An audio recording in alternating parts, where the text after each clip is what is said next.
Welcome to the Middle-Raged podcast, where your hosts, Adam and Keith, get a bit cross about stuff that really doesn't matter. Bless them. Oh, and we should probably warn you that things can be a bit sweary at times.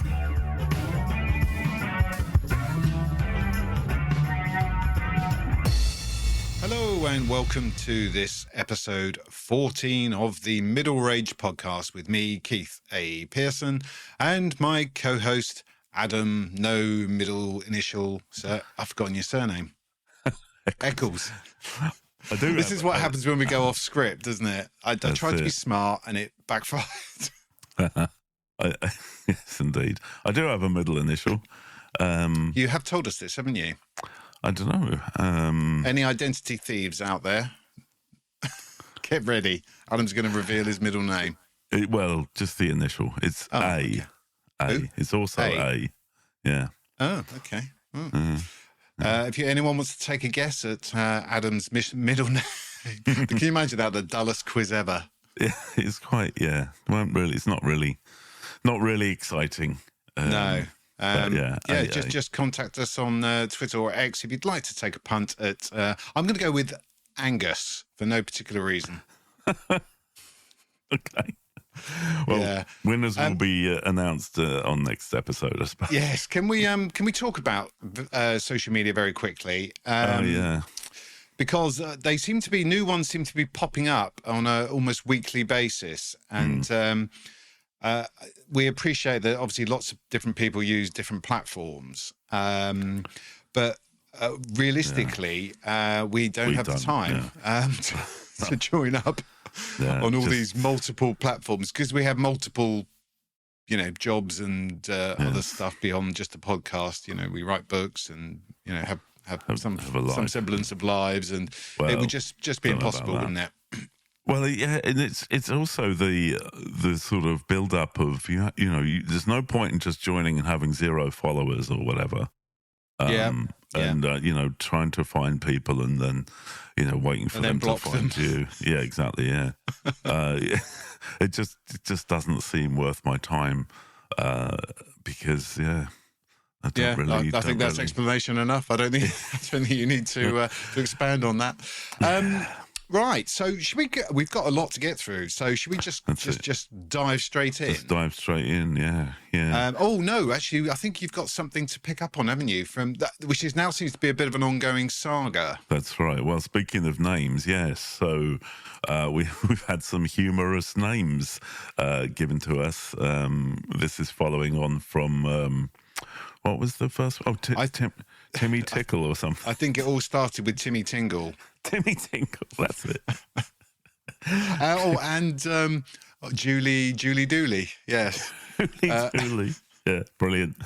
Julie Dooley, Timmy Tingle, and now we've got to add to the list Dick Turner. Dick Turner. Courtesy of the lovely Sue. Thank you, Sue, for showing us your dick. Sharing your dick with us. Oh dear. Speaking of which, we've also had Melissa Minge. Sorry, could you repeat that? Melissa Minge. Lovely. I'm presuming that's the correct pronounce. It's not Minge. If your surname was spelled M-I-N-G-E, would you tell people that it's Minge, or would you call it something like Minge? No, it's Mingay. I'd want to be Minge, I think. Yeah. Now, we need to know, if you're listening, Melissa, now, did you marry a Minge, or were you a Minge from birth? Naturally a Minge, yeah. Oh, dear. The childish antics we could have with that name if we carried on. That's it. So, but then we've also got Wayne Kerr. Wayne Kerr, a stalwart of a name, that one, I think. Yeah. Wayne Kerr. Wayne Kerr. I know I had a friend called Wayne Hunt, but that's not quite the same, is it? No. I think that one, Wayne Kerr, came courtesy of Ian, wasn't it? Ian, I think? Oh, yes. Mr. Ian, thank you for sharing your Wayne Kerr with us. It's only so far we can push that gag, isn't it? Well, yeah. I know Ian, and I know that it definitely isn't a Wayne Kerr, so Fair enough. Good to know. And I think Ian's bought us some coffees in the past, so we know he's definitely not a wanker. Yeah, there you go. And talking of which, it's a nice little segue into a monumental coffee purchase. A record coffee purchase. That's quite insane, actually. Yeah. Yes. So this is a big shout out and a big thank you to the very lovely Jennifer Maguire, who purchased 5 coffees. Wow. I'm going to try and play my little thing here. Play your little thing. There was the chime. I know it's exciting, but it's not that exciting. Oh dear. Well, thank you, Jennifer Maguire, because that's. I tell you what, if anyone wants to become the new record holder of the most, we could do that, couldn't we? Can anyone beat Jennifer's? We should call her now, Jennifer 5 Coffee Maguire. 5 Coffee Maguire. Yeah, I mean, 5 coffees. We're going to be up all night. Yes. Thank you. And not in a good way. So accordingly, Jennifer deserves a thorough roasting. That's right, a 5 coffee roasting, I think. Yeah. So 5-star. As we all know, that anyone who buys us coffee, whether it's a single coffee or 5 or 55, you will receive a roasting. And by that we mean we'll develop a little character or a little plot based on your name and your name alone for a book that will probably never be written, but quite possibly no. Yeah. But you never know. I mean, somebody wants to take these things and run with them. Film rights, and we can talk about copyrights and deals. So work away. I'm going to go out on a limb and say no one's touching my one this week. Well, I'm hoping that what are they called? Hallmark movies. Oh, okay. I reckon they'll be hot on the tail of this, right? So right, let's hear it. Right. So Jennifer Maguire is the wife of oligarch billionaire. Let's call him Trevor Maguire. Trevor Maguire. Yeah, you know that. Big not your average oligarchical name, I think. Well, you know, he's that kind of oligarch, and she's used to the best of everything. You know, she's never worked a day in her life. Married young to Trevor, obviously, and she's lived this life of luxury, brandishing platinum credit cards as weapons. Oof. And, getting her way everywhere, except at home, right? Because Trevor is a bit of a narcissistic despot and rules his domain, with this, what's it called, hammer and fist of... Sickle. There you go. No, that's something completely different, isn't it? Sorry. So he's a bit of an arse, basically, Trevor, right? And but we think that some of this is at least due to Trevor was injured in a hunting accident when he was 14, and his penis was shot off. Oh, you are right? Okay. I will interject at this point. Now, Adam and I never, ever, ever discuss our roast, do we? Oh no. We don't. This is a surprise, right? Okay, right. Well, listen, I'm going to say that obviously great minds think alike, or in our case, slightly warped minds think alike. But sorry, I'll step back now. But just in case anyone thinks, what the hell are they up to? Yeah, right. Well, so he lost his penis. He lost it. Yeah, it was shot off. Yes. Okay. And he's been a eunuch ever since. Right. So, I mean, understandably, right, Jennifer gets sick of all of this and decides to branch out for her pleasures. But so one day, this is the pivotal moment in the plot, right? She's at the Prada store buying, a handbag or something. And, this is normal. Every week she's done this, and, she just flouts her platinum card and no bother, right? But this time she presents her credit card and it's declined. And she's in the Prada store. Yeah, it's terrible. And she's mortified, right? And consequently discovers that Trevor has found out about her her playing away from home, and consequently he's cut her off from everything. Right? Yes, like his. Can I ask, how did they consummate the marriage? Fingers? Yeah, I mean, I reckon he's skilled with his fingers. Or tongue. In the biblical sense, I'm not sure that doesn't count. Oh, I don't know. Anyway, not much in it for him, though, is it? I suppose not. I mean, but he's an arsehole, right? So okay, fair. We don't care, right? But so then this is the story of Jennifer, now broken, homeless, rebuilds her life and makes her own fortune, right? So she's never done anything, never had a job, but now she's forced to use her natural talents, right? So picture the scene. This is the Hallmark movie, right? She's at a friend's house, the only friend who hasn't dumped her, right? Because she's broke. All her fancy friends, right? This is her friend from school. Let's call her Annika. Good name. Strong. Yeah. And so Jennifer is making her the only thing she knows how to make for food, which is her grandma's recipe potato salad. Right, and this wow, maybe it's Thanksgiving, right? Because that's when everyone makes. Yeah. Let's say it's a Thanksgiving movie. That's next week, isn't it? I believe. Yeah, I think so. Yeah. Okay. So this friend obviously happens to work for a large food manufacturer, and tastes this potato salad, and she's like, "Oh my God, this is the best potato salad I've ever tasted." Oh my God, and that's possibly the worst American accent. Well, ever. Might delete that. No, leave it in.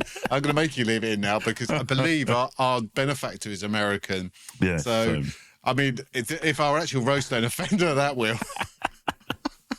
Oh dear. So anyway, yes. So consequently, right? Obviously, this potato salad is amazing. It's the best potato salad the world has ever tasted, and it's her grandma's recipe. And yeah, this is how she makes her millions. So she starts her own brand and is a millionaire within months. So wow, the rest is history. So this book is called Declined, and it's the hilarious journey from Prada to potato salad riches. It's the what's it called? The title stuffing. Yes, yeah. The New York Times bestseller that will have you draining the battery on your Kindle this summer. Wow. The story of Jennifer Maguire. So just as an added bit of fun, this is not going to work on the podcast, right? But I'll put it on the socials. The socials, yes. So I asked the AI overlords to generate a book cover based on my roast. And it actually came out quite good. It's a bit weird in the way that AI pictures are, right? But it's a lady sitting in a bag holding a bowl of potato salad with all the credit cards and stuff. It's quite. Yeah, I have seen it. It's very it's very good, very good. Yes. Yeah. So there we go. Hope you like that's good. Right. Potato salad, Jennifer. So. I started this off thinking it would be just a 10-second thing, and this has now gone into an absolute. It's almost an epic. Oh dear, right. Okay, so you're going to have to buckle up. Okay. And I'm also about to demonstrate why I will never ever write period romance novels, because this is utter dog shit. Okay. Right. Oh, right. Here we go. So my book is. Sorry, it's set in 1880, and I imagined Jennifer Maguire as a buxom milkmaiden on a farm in rural Connecticut, where she lives with her parents and two siblings. Now, this is where we might have a bit of overlap. Unfortunately, the farm is owned by a cruel landowner. We'll call him Ichabod Milner. Who just happens to be a bit of a narcissistic misogynist, but with a penis. However, his penis. we think. Okay, his backstory, although it's never really gone into in any detail, His hatred of women is probably down to the fact that his first wife laughed hysterically after he unveiled his practically small penis on their wedding night. Oh dear. It's never really. We don't go into that. We don't get dragged into the backstory too much. But we're gonna assume that's why he's an absolute arse. Yeah. Okay. Anyway, despite his misogynism, and he's now divorced Ichabod Milner, he's had his eye on Jennifer ever since she won a ribbon at the state fair for the fastest milking technique. Okay. That girl certainly knows how to tug an udder. Good to know. Good to know. Yeah, it's it's a skill. Probably not so much these days. They have machines, don't they? But if ever there was some sort of apocalyptic event, you need to know how to pull an udder. Absolutely. So I think Jennifer would be your go-to girl for that. Although she'd obviously be dead by this stage if she was around in 1880, but trifling details. Anyway, so determined to have Jennifer as his wife, Milner tells Farmer Maguire that unless he betroths his daughter to him, he'll evict the family from the farm. And obviously they'll go. They'll not only be homeless, but they have no means of getting food, and they'll starve to death. Which obviously is, it's a harsh prospect. And Farmer Maguire reluctantly agrees to allow Milner to marry his daughter, Jennifer. Now, this is where things take a turn. Right. Not least the fucking length of this. So the wedding is set for the following week. They obviously didn't fuck around with wedding planners in the 1880s. No, and this is where I realised I was really starting to go too far with this. So it's at this point that a completely random, previously unmentioned character enters the fold. Right. Mr. Darcy. Yes, close. There's a young veterinary professor from Cambridge, England, called Hugh Foxwood Fortnight. Oh, okay. Hugh is, rather conveniently for our story, conducting a study of farm cattle in the northeast region of America, and the Maguire farm happens to be on his list. So, lots of coincidences here that just so happen to tie this together. Fuck me, this goes on. So on Hugh's second day at the farm, 3 days before the wedding, he happens to be in the barn the same time as Jennifer arrives to start her milking sessions. Hugh is instantly beguiled by the young milkmaiden, and he stands watching in love-struck awe as she performs her udder tugging duties. Keep it together. Oh, Jennifer soon... This is just ridiculous. Jennifer soon notices the dashing... We're not going to have any time for any actual rants. Jennifer soon notices the dashing young Englishman's attention and returns his admiring glances. I'm going to say coquettishly. Obviously, yeah. So I think all period romances, novels, have to use that word. Oh, by law, yeah, definitely. Yeah. What does it mean? It's like coyly, is it? Coy or flirtatiously, something like that. Would you bat your eyelids, do you reckon? If I was a woman. Yeah, you'd never use it. Can you ever imagine that? Oh, Adam looked at me coquettishly. Oh, dear. Matron. Oh, dear. Anyway, one thing leads to another, and before they know it, the couple are rolling around in the hayloft. As you do. Fair play. Yeah. So if this was an actual novel, I would have included an excruciatingly awkward sex scene. Some poor bastard would have to read out at a book club. Thankfully, this is not a novel, so I can wrap it up. Skip ahead. Fade to black. Exactly. Lie back, two people having a cigarette. Yeah. 2 minutes later. Not in a hay barn, though. It's dangerous. Oh, yeah, good point. All right, Mr. Health and Safety. Ruin the moment. They go outside for a fag. Get dressed, climb down the ladder, go outside for a cigarette. A good 200 yards from the barn. Yes. Right, but for the sake of brevity, let's just assume that, yes, Jennifer and Hugh had sexual intercourse, and the buxom milkmaid then confessed her fate to the young professor. He promptly paid Ichabod Milner a visit, and after trying to reason with the phallically challenged landowner, Hugh loses his temper and he shoots Miller in the face with some sort of 19th century weapon that I could not be asked to research. It's a buckshot. Yeah, like a blunderbuss, something like that. There you go. I don't know. We know nothing about guns, do we? Yeah, not really. Right, well, Hugh then buries Milner in a shallow grave, asks for Jennifer's hand in marriage, and they live happily ever after. The fucking end. Brilliant. God. So, do you think that was a 5 coffee roasting? I reckon, yeah. I mean, you got all the aspects in there, love Everything. And intrigue and death and murder and penises. Knobs. Oh dear, right. So fair play though. I mean, yeah, we've really gone long on this particular section, and well, thanks for tuning in to this episode 14 of the Middle of Age podcast. Till next time. Right, let's go. Okay, all right. Do you think we should do some actual ranting? Yeah, that's probably should do. Yeah, that's why we're here. While we're here, let's get raging. I was going to play a little thing, but it doesn't work at the moment, so we'll come back to that. But I'll paste it in here. So that was the sound of an arrogant interrupter. And by that, so this is my rant, right? I'm going to call them arrogant interrupters, and this is people who AIs. Oh yeah.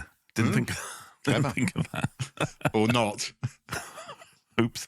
Okay. Well, yeah, AIs then who butt into your life in some kind of way, and the most way of these buttings is by ringing your phone with. So if you rewind to the 90s, 80s, 70s, and etc. There wasn't another way really to tell someone you were going to have a phone call with them. And if you wanted to talk to somebody who wasn't in the same room as you, you needed to ring them, right? Mm-hmm. Or write to them, I suppose. I suppose you could do that, right? But if it was urgent, right, you would pick up the phone and do that. And yes. So but those days are long gone, I feel. And now, you can do other things. Nobody has a landline really anymore, and if you do, you don't really know. Where's that phone? Oh God, yeah, I forgot I had that. So you have everyone has a phone in their pocket or their hand or whatever, or a bag, or it's near you all the time, and it takes seconds to ping somebody a thing that says, "Hey, are you free for a call? I need to talk about whatever." And then you at the other end can decide whether it's appropriate or not. And so you can either say, yeah, okay, yeah, no worries. Or can you give me a minute, mate, because I'm just on the shitter. Or something like that, right? But it's so easy to do that. And yet people still ring with no prior engagement, no notice, no question, is it okay? They just feel like they can just interrupt, yeah. And you should then immediately drop everything and run to the phone, because it doesn't ring for very long, right? It's like, I don't know, 30 seconds or something. If you're pulling up your pants or doing something. So let's say you're in the kitchen and you're just chopping up chicken and you need to wash you don't want to pick up your phone and with your chicken fingers, right? So you need to wash your hands and dry them, and then by that time the bloody phone stopped ringing, right? It's gone to voicemail or something, and it's just interrupted. And I think that is just arrogant, rude, inappropriate in this day and age, and stop doing it, basically, right? So it's like it happens most often if you're selling something, right? If you're selling something online and you have to put some of these stupid sites here make you put a phone number. Oh. And I hate that, right? Can I just sidebar you with a question, right? So when you get one of these these unsolicited calls and you ignore it, which is worst, right? Okay. Or you get a call and you've got chicken fingers and you don't get to your phone. Is it worse not knowing who it was and they just don't leave a message, or having to go through the ball ache of actually listening to the message just to realise it is an interrupter? Yeah. I don't know which one annoys me the more. I mean, they both annoy me, but having not like it's not a withheld number, it's just a random number usually. And you think, could that be someone is that someone from Netflix calling to inquire about the rights to one of my books? Or is it a guy from Mumbai trying to sell me life insurance? That's it, yeah.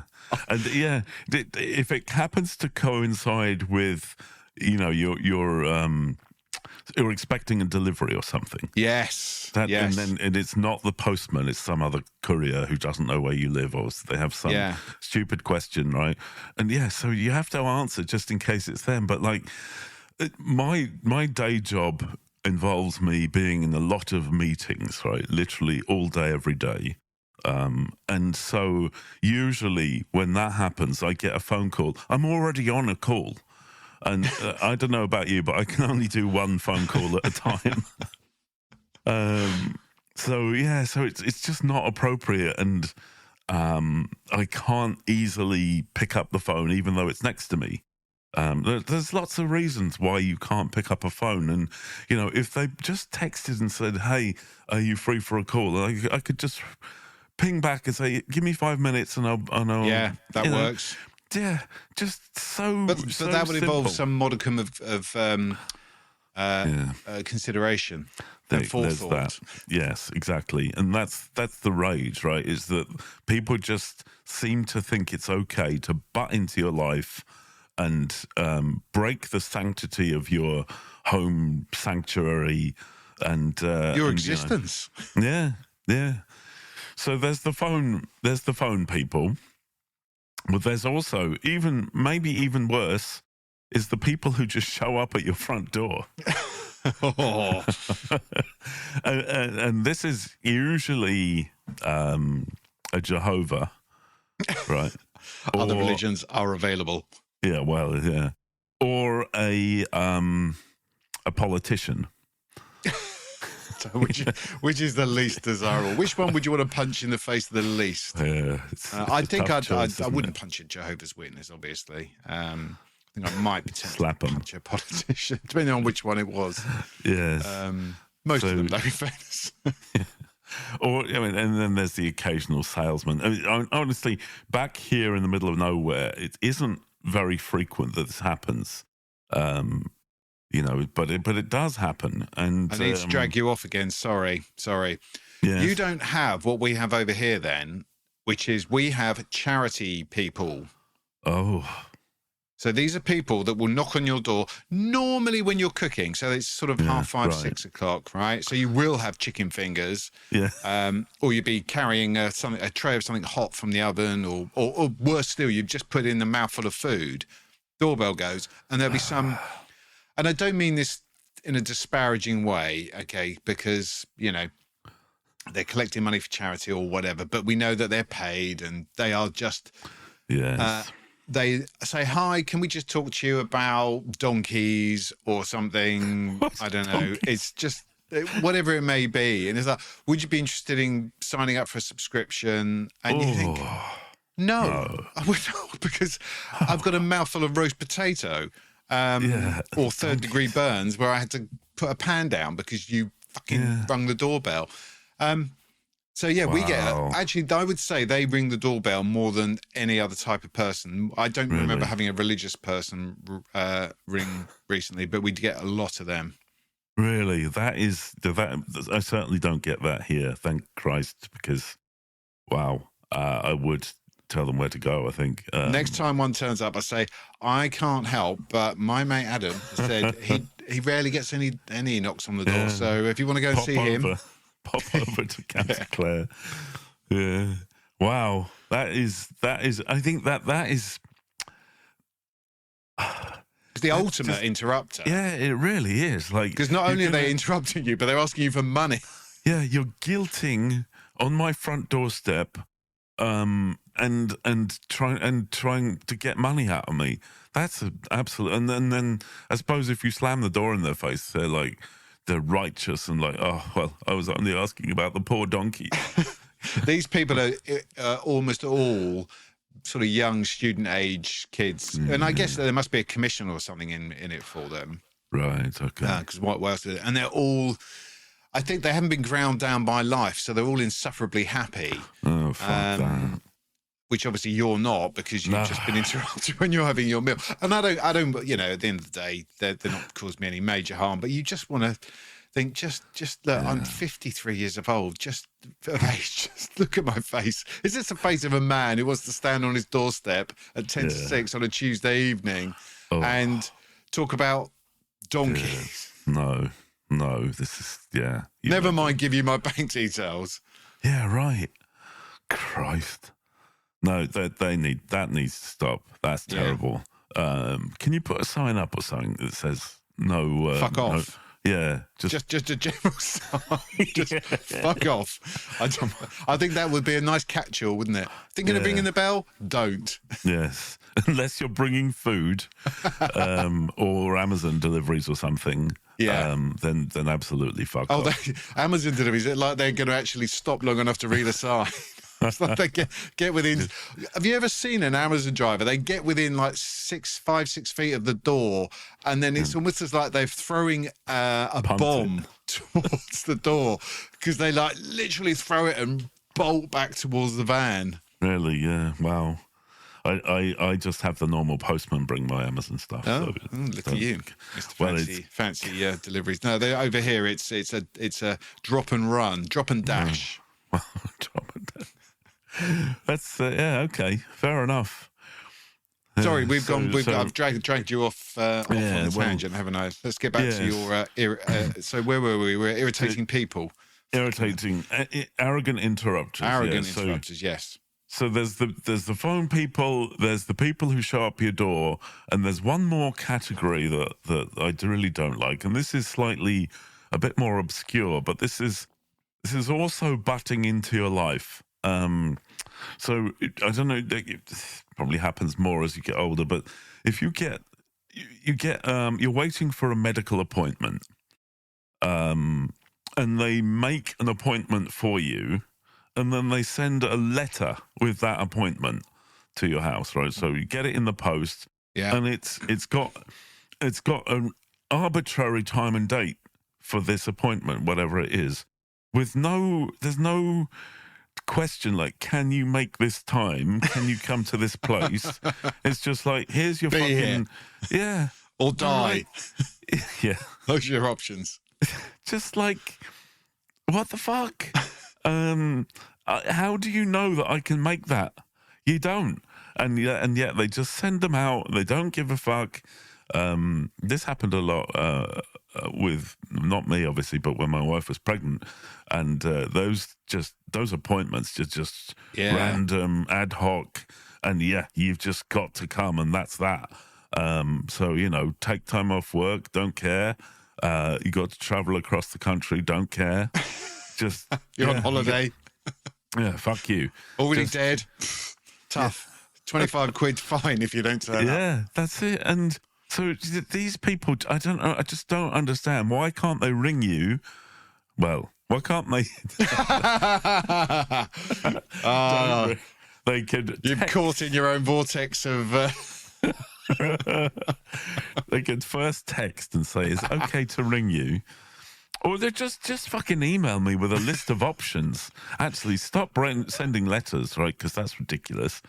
Obviously that's going to take a couple of days, and then what am I supposed to do? Like,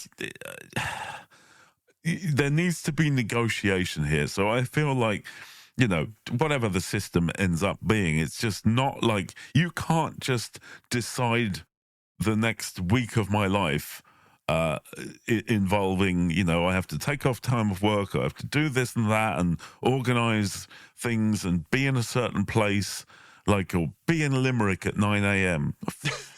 You know how much hassle that, mate? Is that a song by the Dubliners? Yeah.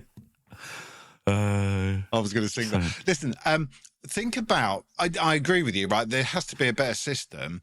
But the problem is, whatever that system is, think of the thickest person you know, okay? Oh, really Christ. dig deep. The most stupid person you know.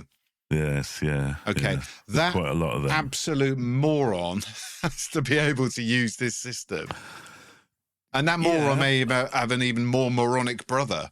That moron's brother has to know how to use the system. And this is the problem. You need a system that even morons can use and follow. So that cuts out most of everything that involves technology. And this is a separate issue then. This is like, why do we gear society towards the lowest common denominator, you know?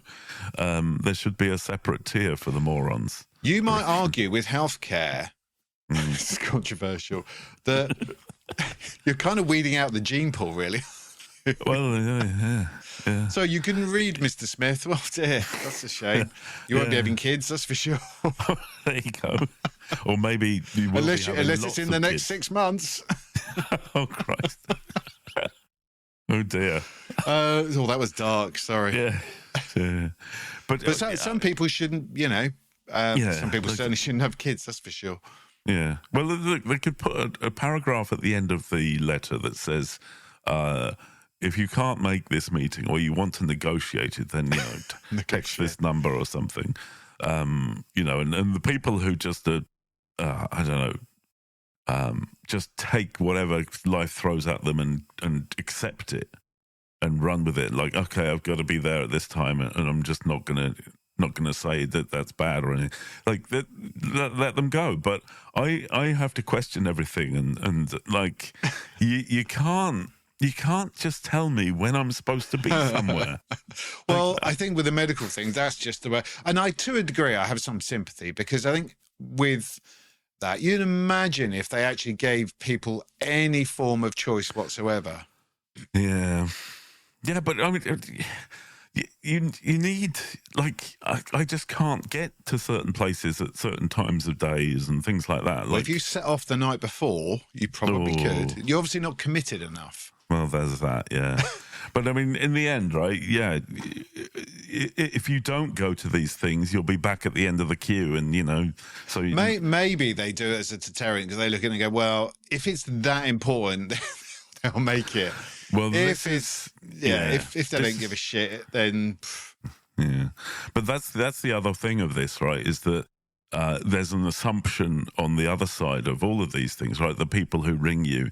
Like you're selling a car, for example, on Done Deal here, right? You have to put your fucking phone number. And yeah, so all these people who ring, they suddenly have this attitude of, well, I'm the customer, and the customer's always right, you know? And no, it's a fucking asshole time waster who just wants to kick your tires and argue about the MOT or whatever, right? And, you know, there's this transformation of what the situation, right? You're no longer a human. You're somebody who's selling something, and therefore you're an asshole, and you can be treated like shit, right? So I think that's the attitude of the system that sends out the medical appointments as well. Like, just you need this, right? We've got this. You need it. So fuck you. You're going to show up. It is an abusive relationship, isn't it? It's like, be here Tuesday at 6, bitch. Yeah. Or die. Of an ingrowing toenail. Yeah. Probably not likely, I guess, but hey. Well, you never know. But I just think that all of these things are just interruptions in my life, and there's no need for it to be so obtrusive or Can I add another one to the list? Go on then, yeah. So I ventured into a town centre, was it last weekend? Yeah, it was. The weekend just gone. Right. Only through absolute necessity. Yeah, obviously. And I was walking along, minding my own business, trying to look that unapproachable. Nice, and somebody stepped in front of me with a clipboard. Oh, Excuse me, sir. Do you have 5 minutes to help us with with a survey? No. Absolutely fuck right off with that. Yeah. But here's the thing: it's like you've already, can I have 5 minutes? You've already had 5 seconds, and you've interrupted my train of thought. I might be rushing for a car park to get back before I get a 60 quid fine. I might be rushing back to a urgent appointment. I could be doing anything. You've already interrupted me. Yeah. Okay, so I'm already annoyed, and now you want 5 whole entire. And it won't be 5 minutes, will it? No, of course not. 10 or 15, yeah. And then there'll be a sting at the end of it, some sort of something. If they stood there, right, and they said, "Sir, here's a £20 note. If you're willing to stand there for 5 minutes. If it's any more than that, I'll give you another £20 note." That would work. I don't understand how we're supposed to just give up our time to these interrupters for free in return for nothing. Yeah. They're getting something out of it, aren't they? They're using this data for something. Someone's benefiting from it. Yes, yeah. Well, this is the thing, is why statistics are all bollocks, right? Is because they stand there all day and ask people, and most people will tell them to fuck off, right? Or just ignore them completely. But the people who stop, presumably these are the people with absolutely nothing better to do. And then those people... The pensioners and the unemployed. Yeah, they're shaping the nature of society. Like, oh, do you like baked beans with curry flavour or with little sausages in them? Oh, I don't know. They're telling us, they're telling the world what we should be having. I think we found a flaw in the entire system. Yes. All opinions about, but to be fair though, I mean, they could take all this to any government, name a government, and they'll just do fuck all with it. Yeah. People want this, we don't care. We'll do something else. What the hell? Fuck them. Well, exactly. Yeah.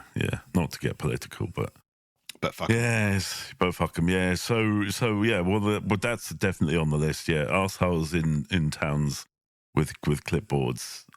Yeah, they're interrupting. But you could stretch that and just go people in towns. There's too many people in towns. Definitely, yeah. I was in London last week. My God, there's so many fucking people there. What is going on? Did you venture onto the underground? I did, yeah. The tube isn't too bad, at least at the time. When you land, doesn't it? Yeah. I mean, it was... But there's just always a huge amount of people. And, I live in, as we've said many times, the middle of nowhere. There's no people, none. That's quite a contrast, isn't it? Yeah, it is a bit of middle a of nowhere, London. Yeah. So it is a bit of a culture shock to go. I don't understand how people live there. No, Christ, I couldn't. No way. I did for a while, and when I worked in retail, I commuted up there, and I worked on Oxford Street briefly. Oh, Christ. Yeah. And it was horrific. Absolutely horrific. Yeah. I mean, the commute itself was just abysmal, because you stand on a train for 50 minutes and then you've got to schlep across London, fight through all these people, and then spend the whole day dealing with these people, and then do the reverse again. There's no break, is there? There's just relentless noise and humans and dirt and... Yeah, there's just no let up. Noise. That's the one thing you don't realise. And I imagine if you live in London, you don't actually know what proper silence is like. That's it. Yeah. Where do you ever experience that in London, where you can just stand somewhere and listen to nothing? Yeah, no, it's probably nowhere. Maybe the House of Lords. Sorry. Oh, political again. Dear. Yeah, no. So I reckon that's maybe why sort of meditation and yoga and all that sort of stuff is popular in cities, because you are bombarded constantly with shit, and you need some kind of break from that, right? Yeah. And whereas I sometimes will, I'm on the phone calls all day, but sometimes I just pop outside and walk around the garden for a bit, and it's completely silent. There's some cows in the next field, right? But they're not interrupting you, are they? They're not coming over and going, "You're right, Adam. Yeah, exactly. Can I get your opinion on Yeah, they leave me alone. So, yes. So don't ring my phone, don't come to my door, and definitely don't send me a fucking appointment, because without negotiation. No? Like, if we need to have an arse appointment, then fine, right? But give me a choice, or let me ring you and make that appointment. 'Cause, like, they have somebody on their reception, right? They have somebody who's paid to sit and answer the phone all day, whereas I don't. you know when the postman always comes and he wants a signature or something, that's when you're on the fucking toilet, or Do you know what works though, right? Little trade secret here, right?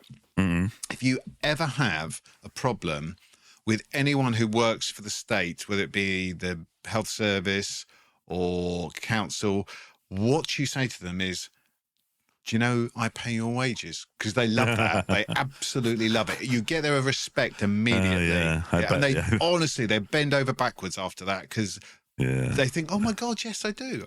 You do pay my wages, sir. Oh, that hadn't crossed my mind. I'm going to be really helpful now. Just a little top tip for you there, listeners. Okay. Give it a go. See how it works. Especially with policemen. Oh, yes. They particularly love it. Yeah.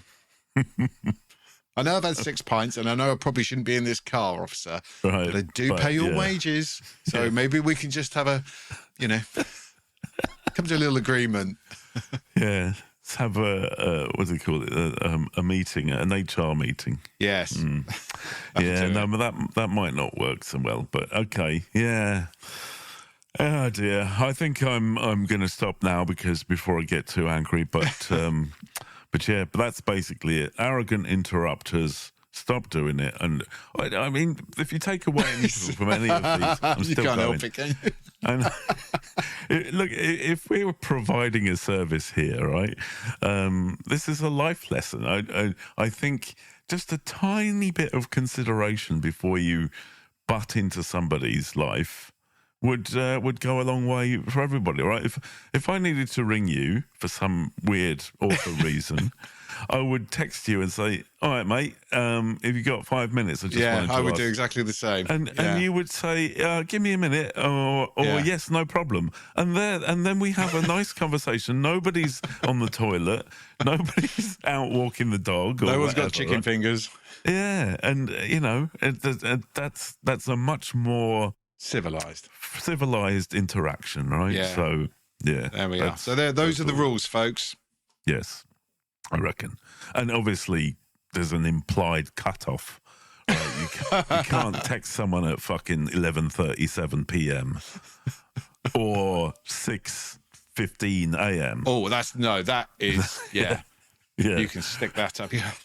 Yeah. Well, actually, I don't care if you call me that, because my phone's on mute. Phones will be till 8:15. So good luck. Exactly, and that's the thing, right? So yeah, you can text it and not cause drama, because you've got systems in place, and you read it when you read it, right? So, right, that's me. What have you got? Right, so now I thought I didn't do this intentionally, but there's a very much an American thread running through this episode. Yeah. So, American thread. That's an American thread from Hallmark. Yeah. So my rant relates to an American export. Now I'm going to say I'm a big fan of our American cousins. Obviously, we've got a new benefactor, and we've got Gabe, and plenty of lovely American folk read our books. So we're very big fans of the American peoples. Yeah, United States, and they've given us some great stuff. Fantastic music, epic films, tech. Yes. However, they're also responsible for some dreadful exports, atrocities. Pop-Tarts. Right. Yeah. Chevrolet cars. Yeah. Obesity.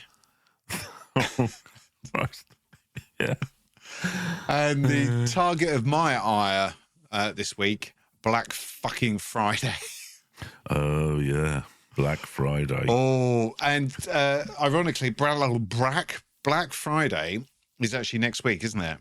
That's right. Yeah, so we're right what on are the we? knob here. Yeah. So this is the week, but that I'm assuming now this is obviously something that happened in America, and it was just a day, Black Friday. It's the day after Thanksgiving, isn't it? Yes, that's right. Yeah, Right. so I think it sort of started off with. I don't know why it started. We probably should have researched. I don't know why it started off, but We don't need research. That was for the other podcast. This one we just make shit up as we go along. Just hope no one fact checks us. But yeah, they It was invented by Stephen Black. That's right, on Mr. Friday. And he thought, oh, I'm going to have a sale day after Thanksgiving. Everyone's full of turkey, and cranberry sauce, and sod it, they're going to want money to some spend. bargains, right? Yeah. I think actually it's the Black Friday references is to the day of the year where retailers actually go from being in a loss position to making profit. Oh, really? Is that so okay? red to black? I believe that sounded convincing, didn't it? Yeah, I think it might be the truth.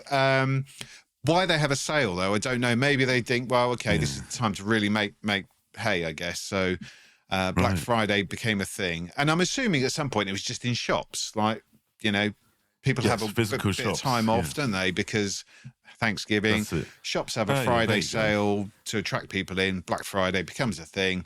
Everyone's happy. It's for one day. People get a bargain. Leave it alone. But no. Yeah. Like everything else, some fuckers have to ruin it. That's right. So, this is a multi-pronged rage, so buckle up. Right, okay.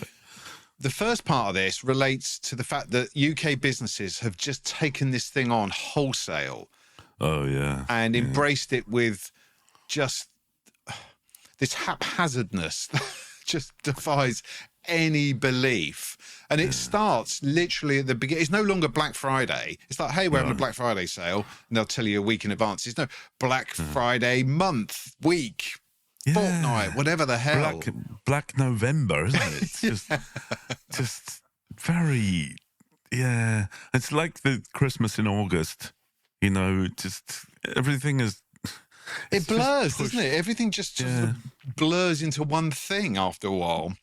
Yeah, there's no delineation between these various events throughout the year. It all just becomes an overlap. We talked before about how Halloween was just once a day.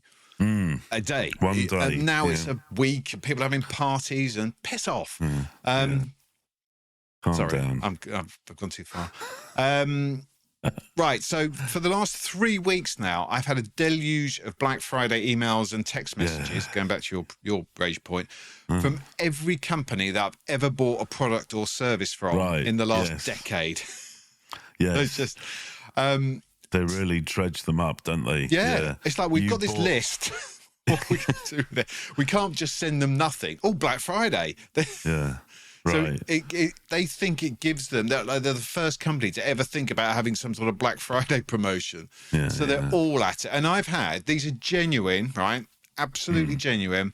This month I've had Honda offering me a half-price winter vehicle check, right, for a car that I sold back to Honda 18 months ago.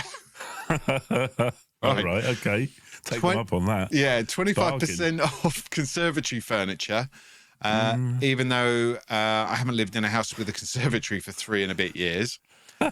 Right, okay. And 2-for-1 deal on main meals at a restaurant that I dined at once 7 years ago. And I've not heard from them since.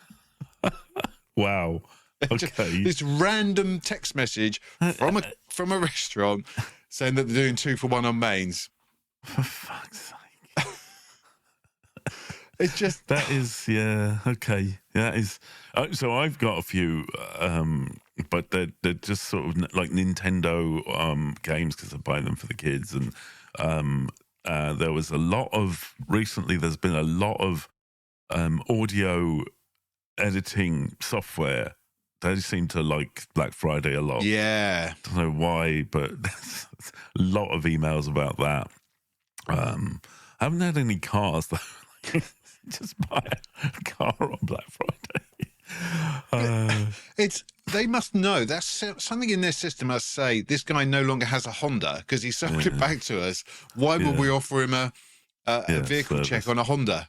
I mean, it's just an excuse to spam, isn't it? Completely. It's and this is this goes back to my point. This is no targeting. It's like getting out a confetti cannon with their marketing. It's just like, if we just blast out enough crap, some of it might stick to something. Yeah. And that's the attitude that they just seem to take. Yeah. And then this is the second element of it. There are companies who don't really have a traditional sort of Black Friday offering. So originally this would have been shops, wouldn't it? So Gents Outfitters, or a shop that sells, I don't know, shoes or records, or, you know, tangible goods that you go into a shop and buy. So here's some more. You ready for this one? The first one I got was from a hotel chain. Oh, yeah. And they said they're offering rooms for just £49.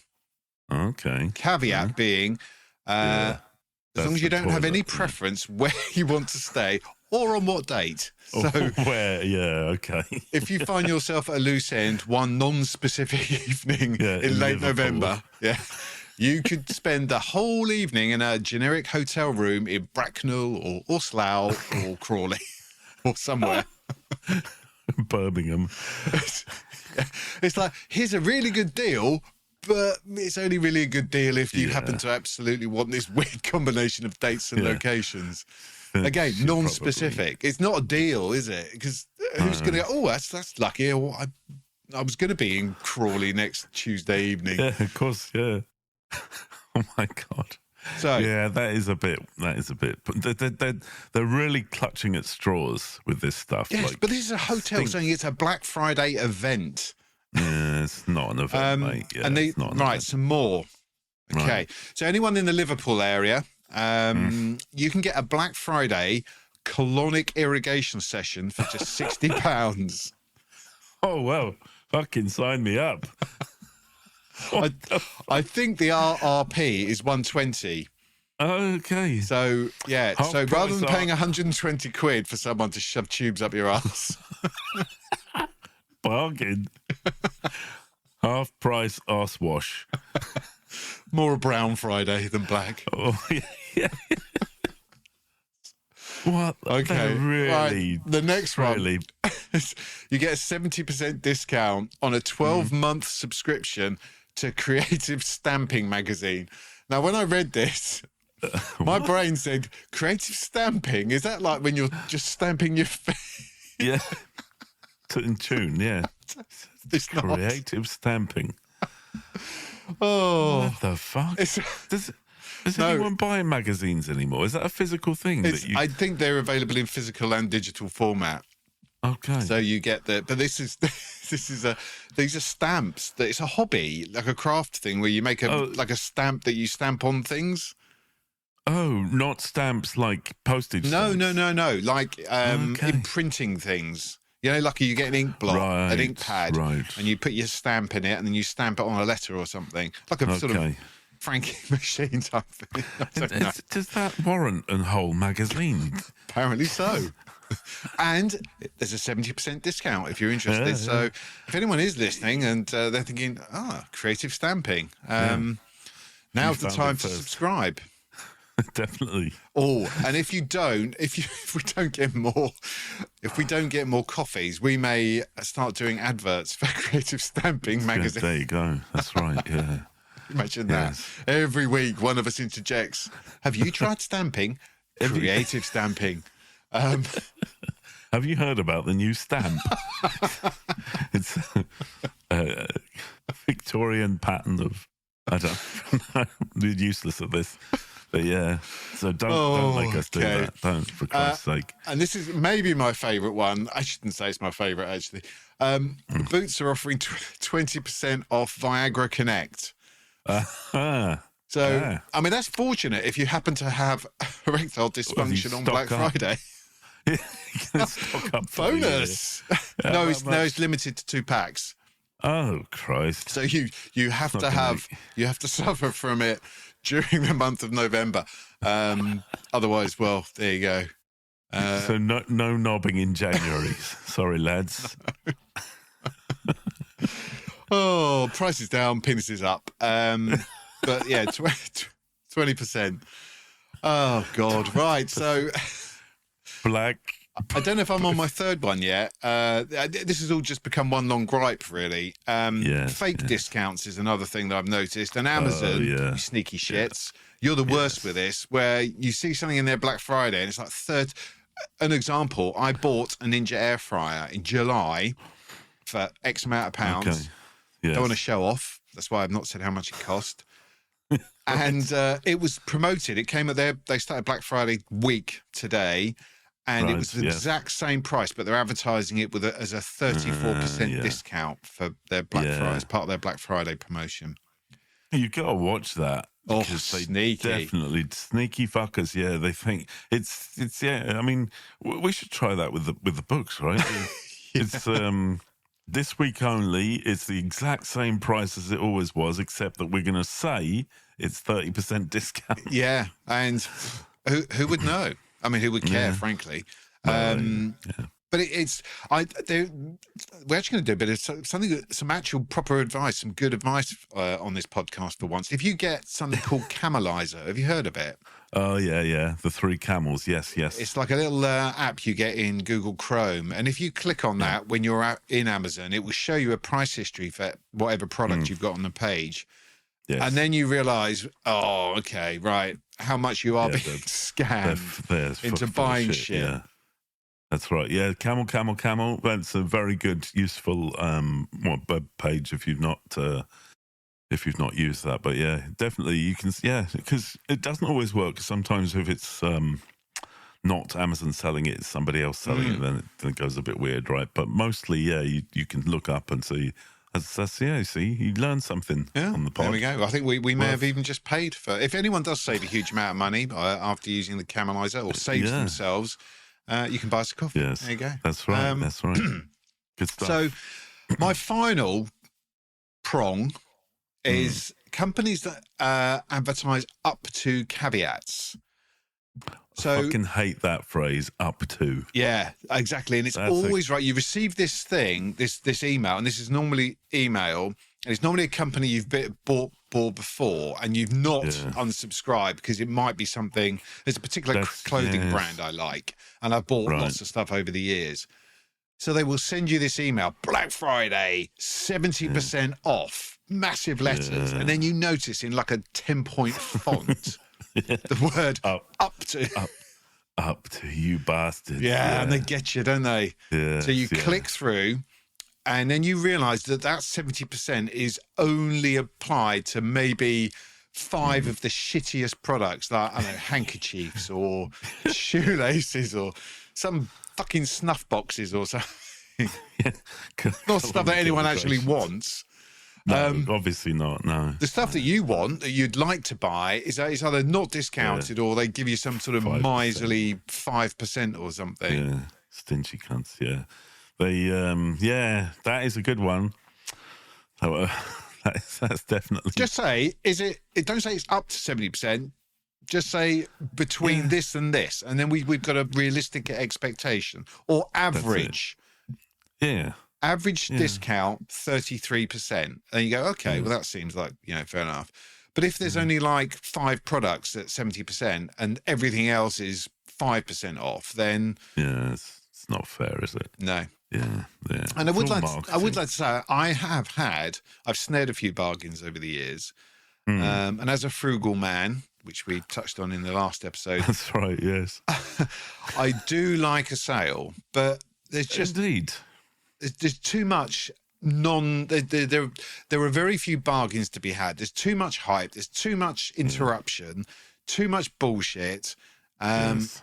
And it starts too early. And it's like, exactly. And it goes, and then, right, so not only do you, I'm getting so wound up, my voice is going, excuse me, listeners.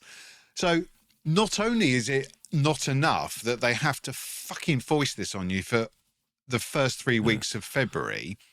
Yeah. Then, once Black Friday's come and gone, you think, oh, thank fuck for that. Yeah. Do you know what's coming? Yeah. January sales? No. Christmas. No. Way before that. Cyber Monday. Oh, yeah. Christ. What is that? Yeah, I don't.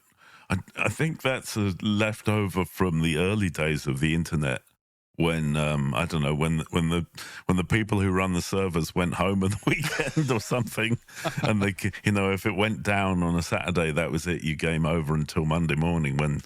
When Steve okay, comes that sounds back, plausible. like Are you making that up, or is it? I am making. Oh, okay, it did sound plausible. I reckon. I mean, but it makes sense, yeah, because I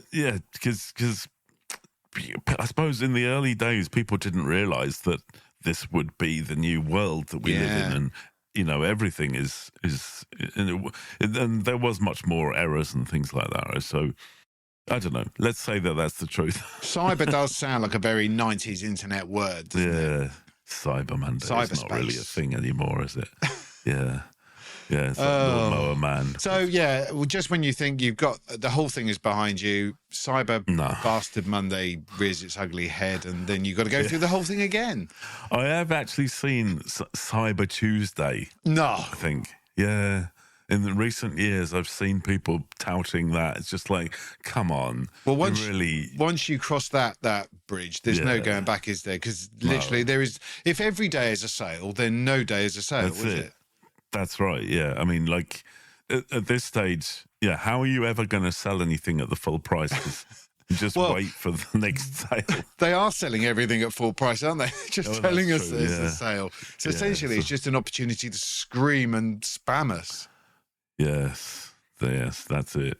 So they've taken a good thing and turned it into shit, and I think that's probably the theme of the podcast. Yeah. Oh, so there we go. So I'm going to wrap that up now because my voice is going. I think we should say, well, America, sorry, but that's one thing that we could have very much done without. And on that basis, we're sending James Corden back to you. Oh dear. Right. Oh, now we've got him raised. Should we have a nice, calming, happy ending? I do have a happy ending. I think last time I mentioned that I had started writing again, which was a long gap of no writing, which you're well familiar with, right? So this time. I actually finished the book. I wrote the end metaphorically. Didn't actually put the end at the end of it. Like, I don't know if anyone actually does do that, but I in the last 2-3 weeks or something, I must have written about 20,000 words. My muse has returned, perhaps. We'll see if it's any good, right? Who cares? It's getting the words out, isn't it? That's it. Yeah. So I had set myself a target to get it done by the end of December. Oh wow! And I blasted it out before even the middle of November. So really, last weekend. You're premature. That's it. Really premature. I need some products from Boots, I think. Now's the time to buy them. That's it, yeah. So definitely it's a huge weight off. It's been, this is the sequel to my last book, 22. This is 23. And I wanted to get it done for a long time. I just didn't have the head space to do it. And now it's done. And yes, I know I have a lot of editing and proofreading and all that fun stuff to do, right? Blurb writing and cover design and all the lovely stuff that people don't realize we have to do. But yeah, that's in my future. But it's a huge relief to have it finished. So book 8 in the can. That deserves some sort of fanfare or something, doesn't it? Yeah, quite possibly. Yeah, and do you know what the thing is? It's getting out of that headspace because you become trapped in that book, don't you? That's right. And until you can actually escape it, you just can't get on with anything else because you're just in this awful sort of position of just treading water until it's done. Yeah. As I know too well myself at the moment. So I'm both pleased for you and mildly envious. You happy bastard. Thanks. Yeah. Good okay. stuff. So I had also a literary connected happy ending. I've told this tale too many times, so I'm not going to go over it again. But I never set out to be an author. It was just a happy accident. Right. But every now and then, something happens that makes me kind of sort of step back and think about how this has evolved from what was just, literally a one-time tick on a bucket list. And one of those things happened this week because I was invited to attend a virtual book club in a town called, I wasn't there, obviously, not physically, but in a town called Fort Mill in South Carolina. Okay. Yeah. Wow. How random. That's random, yeah. And as it transpires, they'd read The Strange Appeal of Dougie Neal, which is a weird book for them to choose. But that is okay. Yeah. Now, when I agreed to it, they said it's at 6:00. I thought it was fine. 6:00. I can have something to eat afterwards or before, maybe. What I didn't factor in was the time difference. Right. Or no, I knew there was a time difference, obviously. I knew that was but I underestimated what it was. I thought it would be a few hours. But it was actually 5 hours. 5 hours, yeah. At 11:30 at night, I joined this lovely this lovely group of readers to discuss my book, and they were very lovely. They all had wine. I didn't because it was 11:30. I should probably had Ovaltine or something. Yeah, fair enough. Were they all virtual as well, or were they in a room? Somewhere? No, they were all in a room together. So that's how this particular book club works. They all get together every, I don't know if it's every month or fortnight or whatever. And they all read a book and they sit around and discuss it. And then I was there, sort of joining him on a Zoom Teams call type thing. Yeah, that must be quite weird. It is a bit weird, but I think I have done book clubs before, both virtually and and in person, and just have had mixed experience with them. Yes. But this lot were lovely. So and it just, you have that sort of moment where you think, wow, there's a group of readers in a sort of small town I think it's just over 4,000 miles away. Yeah. Of all the random books they could have chosen, they read mine, and they seem to enjoy. I mean, they could be good liars, I don't know, but they seem to enjoy it. I'm sure if they bother that was and it's nice to actually realise that there are people out there, and you're just not stuck in this bubble of your own head. So it was good to actually have a chat, and obviously mention that they don't know how to say the word niche properly or root. Obviously I had to point all that out, so that took up a fair amount of time, but they appreciate that.